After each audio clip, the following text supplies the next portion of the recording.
You want to know how to create these amazing progress charts in Excel? Well, then check this out. First, select the cell where you want to place the progress bar and insert the COUNTA function. This function allows you to count the number of cells in a range that are not empty. Then, we select our range, close the parenthesis, and divide it by the number of cells we included in our range. Those in this case, we divide it by 4. Now, with your cell selected, we go to Conditional Formatting, Data Bars, and select whatever bars you like. Let's just choose this one right here. All right. Now with your cells still selected, go again to Conditional Formatting.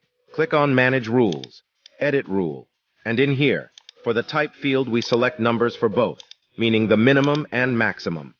And for value, we must insert 0 here and have a 1 right over there. And then click on OK, and on OK again right here. That's already it. Drag your formula down, and there you go. Now you have these amazing progress charts that update automatically whenever you mark a new stage as completed.